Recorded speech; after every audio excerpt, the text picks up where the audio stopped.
Welcome and thank you for attending today's Land Services SA webinar on the management of existing easements in the DPL, covering processes from the Certificate of Title to the textual sheet.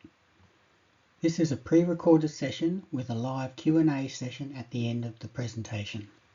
We ask you kindly hold all your questions until the allocated time, where one of our subject matter experts will be able to assist. Land Services SA Industry Education Program covers key topics and frequently asked questions and is designed to help industry keep up to date with current practices. Our subject matter experts assist in preparing and delivering our client education webinar series, utilising their years of experience and respected place in the industry. This webinar was prepared by Stella Vergenis, Senior Plan Examiner, who brings over 29 years of expertise in reviewing a wide range of plans, including complex projects and providing client advice. Stella is recognised as an industry leader in digital plan lodgement, with a proven track record of supporting clients through digital transitions. Her credentials reflect a commitment to high standards of guidance and support, and she has played a pivotal role in the initiatives such as Digital Plan Lodgement DPL.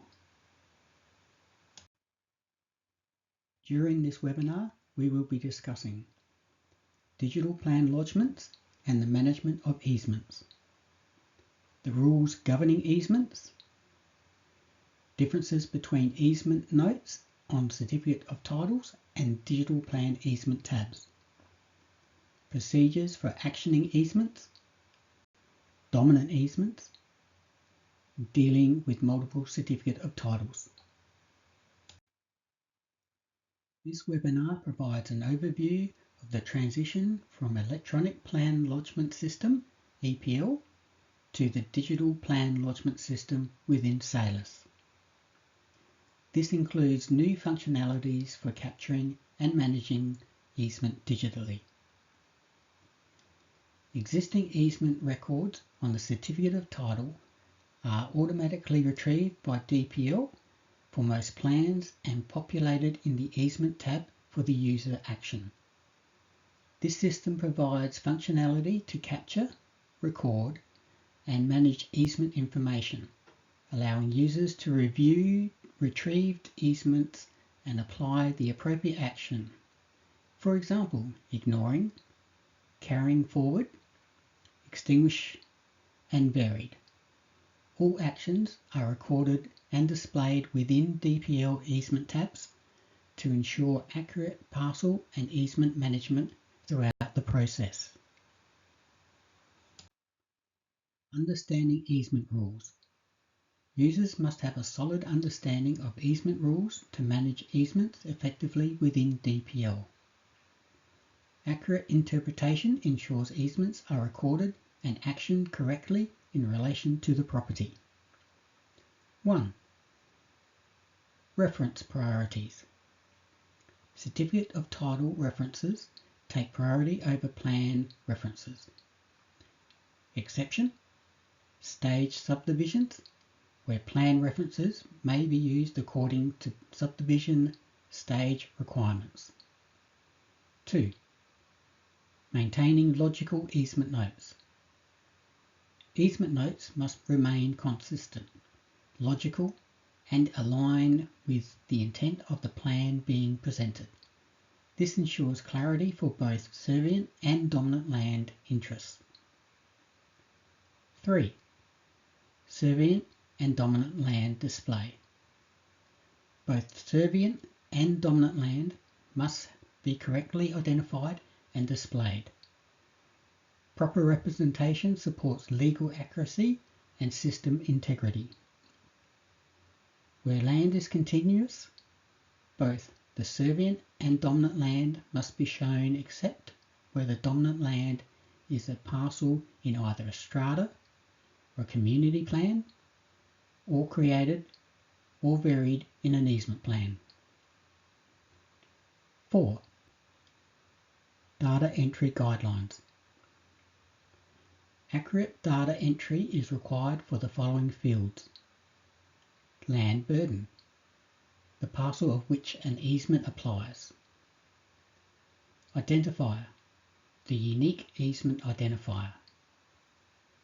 In favour of, the land or party benefiting from the easement. Following these guidelines ensure easement records are correct, complete and compliant.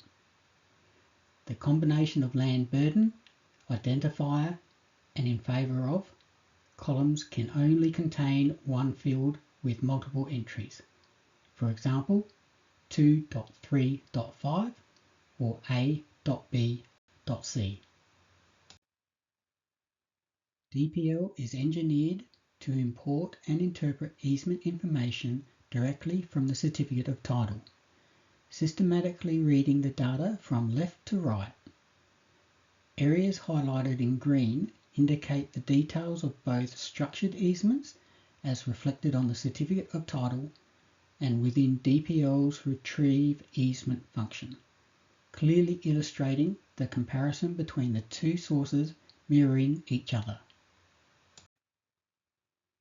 Once the easements are retrieved, it is necessary to determine the appropriate way to action each easement. 4 action options will be presented to the user. The user is required to select the most suitable method for processing the retrieved easement, as illustrated here. When users decide to carry a servient easement forward during the easement processing workflow, it is essential to update the parcel information accurately. Specifically, users must enter the new allotment number in the land burden field.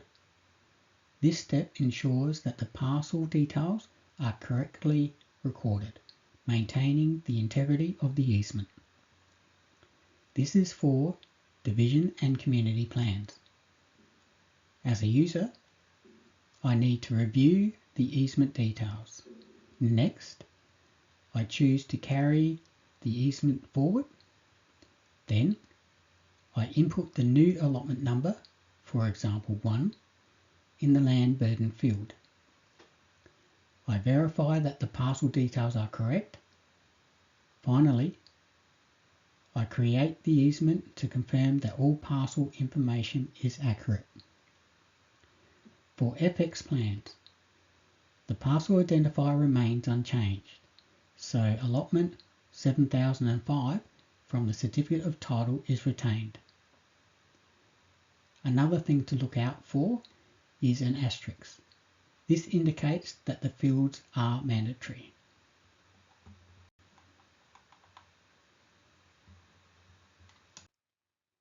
This slide represents the outcome of carrying forward a servient easement. The image on the slide demonstrates the following: how the easement appears on the textual sheet of the plan. The DPL easement tab displays the completed action as shown on the textual sheet of the plan. The retrieved easement data from DPL has been processed as carry forward. This confirms that all easement requirements have been addressed. If you attempt to lodge your plan without satisfying the easement requirements, DPL will not permit lodgement unless all easements have been attended to. When reviewing a dominant easement, a decision must be made about whether it should continue over all of the land or only over parts that benefit from it. While some information fields are optional and can be left blank if they are not relevant, there is one key field that must always be completed to confirm this decision. If this required information is missing, the record cannot move forward, which may lead in processing delays or the need to repeat the process. It is essential to ensure that all fields are populated, land burden and in favour of, as the outcome is critical to the accurately reflecting the client's intent and preventing any potential delays. The image on this slide illustrates the presentation of the easement on the textual sheet of the plan. It indicates that the easement has been carried forward to benefit all parcels being created. Managing multiple certificate of titles with easements. When dealing with multiple certificate of titles that reference the same easements, it is important to manage them correctly to ensure the accuracy on the textual sheet of the plan. If more than one easement is listed but only one needs to be retained, you should carry forward only the easement that is to remain in effect. The other non-essential easements can be ignored. It is essential to complete the "in favour of" field for the retained easement. The step confirms the existing easement is carried forward for all relevant parcels. The process involves several distinct stages, as can be observed when actioning the easements. Each stage must be carefully followed to ensure that only the required easements are retained and correctly attributed to the appropriate parcels. You will need to decide whether the easements should be ignored and which should be carried forward. This slide shows 2 steps required to achieve the desired outcome. Green highlights show the tab that require action from you. Orange highlights provide a status update for each easement. Blue highlights show the outcome of the easement tabs. This will be displayed on the textual sheet. To summarize key points when reviewing easements. First, check the current certificate of title to identify any easements and understand how they may affect your plan. Next, interpret each easement to confirm its intended purpose and manage it using the easement tabs. Make sure both servient and dominant easements are addressed. Decide whether easements should be carried forward or ignored where there are multiples. And finally, review the plan to ensure the outcome is correct. Land Services SA Industry Educational Hub Library has a range of educational and support materials to assist you in your day-to-day work. This can be found by clicking on the For Professionals, then Industry Education Hub on the home page of LSSA's website. A copy of today's webinar will be published on the Industry Educational Hub together with a recording of the previous held webinars. That concludes the recorded webinar section. Thank you for listening. Please remain online for the live Q&A session with our subject matter experts.